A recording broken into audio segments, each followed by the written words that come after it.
వన్యకుల క్షత్రియ ఆత్మీయ సమావేశంలో పాల్గొన్న టీడీపీ నాయకులు చంద్రబాబు నాయుడుకి ఓటు వేసి అత్యధిక మెజార్టీతో గెలిపించాలని కోరారు. చిత్తూరు జిల్లా కుప్పంలో వన్యకుల క్షత్రియ ఆత్మీయ సమావేశంలో పీఎంకే అధ్యక్షుడు మాజీ కేంద్ర ఆరోగ్య శాఖ మంత్రి అన్బుమణి రామదాస్ మాట్లాడారు. చంద్రబాబుకు ఓట్లు వేసి ముఖ్యమంత్రిగా గెలిపించండని పిలుపునిచ్చారు. అదేవిధంగా చిత్తూరు ఎంపీగా వరప్రసాదరావును గెలిపించాలన్నారు. చంద్రబాబును భారీ మెజార్టీతో గెలిపిద్దాం. వన్యకుల క్షత్రియులందరూ సైకిల్ గుర్తుకు ఓటు వేయండి. ముఖ్యమంత్రిగా చంద్రబాబును గెలిపించండని కోరారు. ఎండలో కూడా ఆత్మీయ సమావేశానికి పెద్ద సంఖ్యలో తరలి వచ్చినందుకు ధన్యవాదాలు తెలిపారు. చంద్రబాబు రాకముందు కుప్పం పనిష్మెంట్ ఏరియాలా ఉండేది. కుప్పం నియోజకవర్గాన్ని చంద్రబాబు అన్ని విధాలా అభివృద్ధి చేశారన్నారు. కుప్పం నియోజకవర్గంలో ఇజ్రాయెల్ టెక్నాలజీ చంద్రబాబు ప్రారంభించారు. దీనివల్ల రైతులకు ఎంతో ఉపయోగం జరగడమే కాకుండా వాళ్ళ జీవితాలు కూడా బాగుపడ్డాయన్నారు. అందుకని మనం చేయవలసిందిగా ఒక్కటే, కుప్పంలో చంద్రబాబును 1,00,000 ఓట్ల మెజార్టీతో గెలిపించాలని కోరారు. పీఎంకే ప్రెసిడెంట్ శ్రీ రామదాస్ గారు, శ్రీకాంత్ గారు, రాజన్ గారు, ex-MLAs and sitting MLAs come from the Tamil Nadu, and మన ఎదురుగా కూర్చున్న మన వన్యకుల క్షత్రియులందరికీ నా నమస్కారం. అలాగే సభలో ఉన్న అందరికీ కూడా నా నమస్కారం. మీ అందరికీ తెలుసు, మేము ఇంతకుముందు కూడా 2-3 సార్లు చంద్రబాబు నాయుడు గారితో మీటింగ్లో పాల్గొన్నాం. ఇక్కడ మన పర్టికులర్గా ఈ కులంలో వెనకబాటుతనం చాలా ఎక్కువ ఉంది. చదువు పర్సంటేజ్ కూడా చాలా తక్కువ ఉంది. ఎందుకని మీరు ఎవరైనా ఆలోచిస్తున్నారా? స్త్రీల్లో కానీ పురుషుల్లో కానీ ఉన్నవాళ్ళు ఎక్కువ మంది వ్యవసాయం మీద ఆధారపడుతున్నారు. వ్యవసాయ భూములు మాత్రం తక్కువ. వడ్రంగి పనుల్లో ఉన్నారు, కంసాలి పనుల్లో ఉన్నారు, రకరకాల పనుల్లో ఉన్నారు. దేనిలో కూడా ఈ యొక్క కులం నుంచి ఇదిగో ఇది మాకుంది, ఇది నా సొంతం, ఈ భూమి నా సొంతం అని చెప్పుకోవడానికి పెద్ద కమతాలు లేవు. చిన్న కమతాలు చేస్తున్నారు, వ్యవసాయాలు చేస్తున్నారు. కానీ దానికోసమని ఈ వెనకబాటుతనం తీసేసుకోవడానికి కోసమని చెప్పి మన చంద్రబాబు నాయుడు గారు బీసీ కార్పొరేషన్లు పెట్టారు. తర్వాత వన్యకుల కార్పొరేషన్ కూడా పెట్టారు. కానీ ఈ వైఎస్ఆర్సీపీ ప్రభుత్వంలో ఈ కార్పొరేషన్లు ఉన్నాయా? మీకు ఏమైనా అర్థమవుతుందా? అన్నీ చచ్చిపోయినాయి. ఎస్సీ సప్లాన్ చచ్చిపోయింది, బీసీ కార్పొరేషన్ చచ్చిపోయింది, ఎస్సీ కార్పొరేషన్ చచ్చిపోయింది, వన్యకుల కార్పొరేషన్ చచ్చిపోయింది. ఫండ్స్ ఇవ్వడు. వీళ్ళు డెవలప్మెంట్ మీద, అతనికి అభివృద్ధి మీద కానీ ఏమీ కాన్సన్ట్రేషన్ లేదు. ఏదో మేము పరిపాలిస్తున్న పరిపాలన సమర్థవంతమైన పరిపాలన లేదు. కాబట్టి ఎట్లాంటి సమర్థవంతమైన పరిపాలన కావాలంటే తెలుగుదేశం పార్టీని అందరం ఓటేద్దాం. చంద్రబాబు నాయుడు గారిని మనం సీఎంగా చేసుకుందాం. ఇట్లా చేయాలంటే ఏం చేయాలి? మనం చంద్రబాబు నాయుడు గారిని ఇక్కడ ఎమ్మెల్యేగా ఎలక్ట్ చేసుకోవాలి. అత్యధికమైన మెజారిటీతో ఎలక్ట్ చేసుకోవాలి. అలాగే పార్లమెంట్ అభ్యర్థి అయిన ప్రసాదరావు కూడా ఓటేయండి. చట్టసభల్లో మీకు రావాల్సిన ఏ షేర్ అయినా సరే తీసుకొచ్చి మీ అభివృద్ధికి పాటుపడతాము. మీరు చేసే వ్యవసాయానికి నీటి కోసం మన అంజనీ గురించి మనం మాట్లాడుకున్నాం. ఎంత డీటెయిల్గా మాట్లాడుకోవద్దు. మనకు చీఫ్ గెస్ట్ వచ్చినారు, ఆయనకు టైం ఇద్దాం. కాబట్టి మనం ఇంకోసారి కూర్చున్నప్పుడు మాట్లాడుకున్నాం. మీ అందరి అభివృద్ధి కోసం చట్టసభల్లో, లోక్సభలో మాట్లాడి మనకు వచ్చే ప్రతి షేర్ని తీసుకొచ్చే బాధ్యత నేను తీసుకుంటాను. ఉద్యోగాలు కానీ, వ్యవసాయం కానీ, నీరు కానీ, మీ వృత్తుల్లో కానీ దేనిలో అయినా నేను తీసుకుంటాను. కాబట్టి మరి ఒకసారి విజ్ఞప్తి చేస్తున్నాం. తెలుగుదేశం పార్టీ తప్పితే వేరేది కనపడద్దు. చంద్రబాబు నాయుడు గారు తప్పితే వేరేది కనపడద్దు. సైకిల్ గుర్తుగా 2 ఓట్లు వేసి 1 ఎమ్మెల్యేకి 1 ఎంపీకి ఈ పార్టీని గెలిపించండి. Thank you very much. జై తెలుగుదేశం, జై జనసేన, జై బీజేపీ. Thank you. இங்கே வருகின்ற இந்த கொளுத்தும் வெயிலையும் பொருட்படுத்தாமல் நிச்சயமாக நாங்கள் எல்லோரும் சந்திரபாபு நாயுடு அவர்களை மிகப்பெரிய வெற்றியை கொடுப்போம், சைக்கிள் சின்னத்திலே அவருக்கு வாக்களிப்போம் என்று உறுதியோடு எழுச்சியோடு வருகின்ற என் தம்பிகளே, என் தங்கைகளே, என் சகோதரிகளே, அண்ணன்மார்களே, தாய்மார்கள், பெரியோர்கள், விவசாய பெருமக்கள், வியாபார பெருமக்கள், ஊடக நண்பர்கள் உள்ளிட்ட உங்கள் அனைவருக்கும் இந்த அன்புமணி ராமதாஸின் பரிவார வணக்கங்கள். உங்களை இன்று சந்திப்பதில் எனக்கு மிக மிக மகிழ்ச்சி. அதையும் இவ்வளவு வெயிலை பொருட்படுத்தாமல் உள்ளுக்கும் வெயிலையும் பொருட்படுத்தாமல் இங்கே வருகின்ற என் உயிரினும் மேலான அன்பு பாட்டாளி சொந்தங்களே, உங்கள் அனைவரையும் நானும் ஒரு முறை அன்போடு வரவேற்கின்றேன்.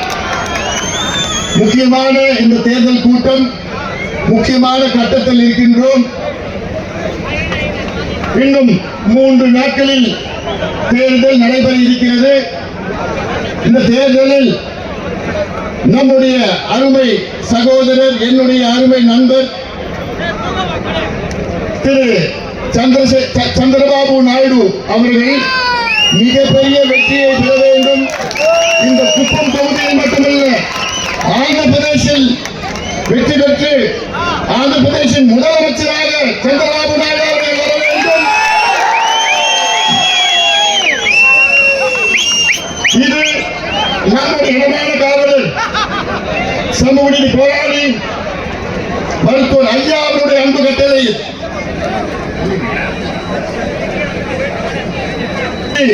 எனக்கு முன்பு பேசினார்கள்.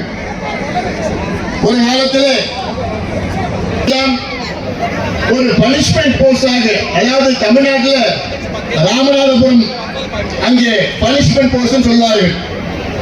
ஏதாவது ஒரு அதிகாரி சரியான முறையில் செயல்படவில்லை என்றால் தமிழ்நாட்டிலே ராமநாதபுரத்திற்கு நாங்கள் டிரான்ஸ்பர் செய்வோம் என்று சொல்வார்கள். அந்த அளவுக்கு ராமநாதபுரம் என்றால் தண்ணி இல்லாத நாடு, மிக மோசமான பகுதி, விவசாயம் கிடையாது, தொழில் கிடையாது, வேலைவாய்ப்பு கிடையாது. அது போன்ற பகுதி குப்பம் தொகுதியாக இருந்தது.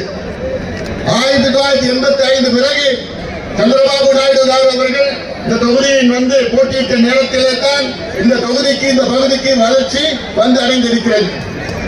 இந்த தொகுதியிலே இன்று சந்திரபாபு நாயுடு அவர்களால் மருத்துவ கல்லூரி வந்திருக்கிறது, பொறியியல் கல்லூரி வந்திருக்கிறது, பாலிடெக்னிக் வந்திருக்கிறது, திராவிட பல்கலைக்கழகம் வந்திருக்கிறது, மருத்துவமனைகள் எல்லாம் மேம்பட்டு ஒவ்வொரு கிராமத்திலும் சாலைகள் வந்திருக்கிறது. இந்த காரணம் எல்லாம் அதில் நீங்கள் சிந்தித்து பார்க்க வேண்டும், நினைத்து பார்க்க வேண்டும்.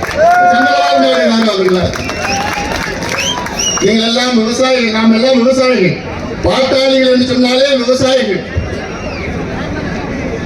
அப்படிப்பட்ட விவசாயிகளுக்கு இஸ்ரேல் நாட்டில் சென்று அங்கே இருக்கின்ற தொழில்நுட்பத்தை கொண்டு வந்து உங்களுக்கு எல்லாம் பல திட்டங்களை கொடுத்து வருகின்றார் சந்திரபாபு நாயுடு அவர்கள்.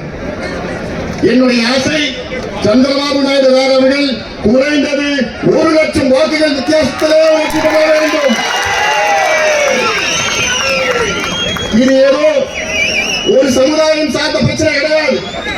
அனைத்து சமுதாயங்களும் சேர்ந்து சந்திரபாபு நாயுடு அவர்களை உங்களுடைய சட்டமன்ற உறுப்பினராக மட்டுமல்ல, உங்களுடைய முதலமைச்சராக தேர்வு செய்ய வேண்டும். உங்களுடைய முதலமைச்சராக வேண்டும். எதற்கு நான் சொல்லியிருந்தேன் தெரியுமா?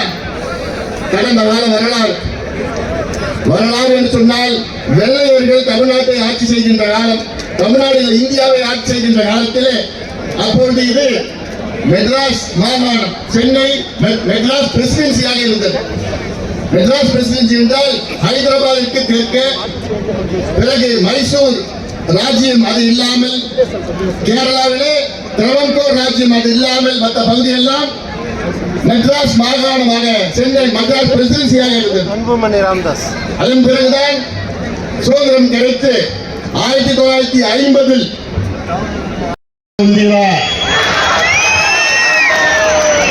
మీరు అందరున్న బంధువులు, రక్త సంబంధం. మీతో మాట్లాడితే నాకు చాలా సంతోషం. మీరు అందరూ సైకిల్ చిన్ననికి ఓటు చేయండి. நம்முடைய చంద్రబాబు నాయుడు గారు గెలిపించండి. చంద్రబాబు నాయుడు గారిని ముఖ్యమంత్రి చేయండి. நல்லா இருக்கீங்களா? அனைவருக்கும் வணக்கம். குப்பம் தொகுதியில் நடைபெறுகின்ற இந்த தேர்தல் பிரச்சார கூட்டத்திற்கு வருகிறது. இந்த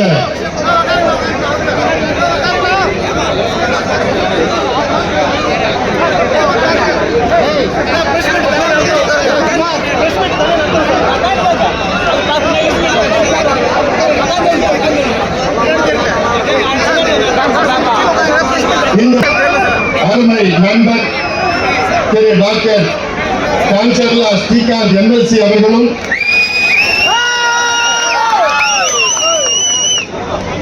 சித்தூர் நாடாளுமன்ற தொகுதியின் வேட்பாளர் மரியாதைக்குரிய திரு டி பிரசாத் ராவ் அவர்களும் இந்த தொகுதியின் பொறுப்பாளர் மரியாதைக்குரிய திரு பி எஸ் முனிரத்னம் அவர்கள் திரு ஆர் சந்திரசேகர் அவர்கள் సెరెనిటీ మోడల్ హై స్కూల్ విద్యార్థులకు అమ్మఒడి సామాన్యులకు అందుబాటులో ఉన్న బడి సెరెనిటీ మేడ్చల్ జిల్లాలో మేటిగా నిలిచి సాటిలేని ఫలితాలను సాధిస్తున్న నంబర్ 1 స్కూల్ సెరెనిటీ మా ప్రత్యేకతలు ప్రతి విద్యార్థి పట్ల వ్యక్తిగత శ్రద్ధ activity based learning and digital classrooms computer lab 100% ఫలితాలు sports and cultural activities yoga abacus మరియు Vedic maths education please visit Serenity Model High School, Nagaram. Admissions are in progress. Call 040-271-46899 and 040-271-48699.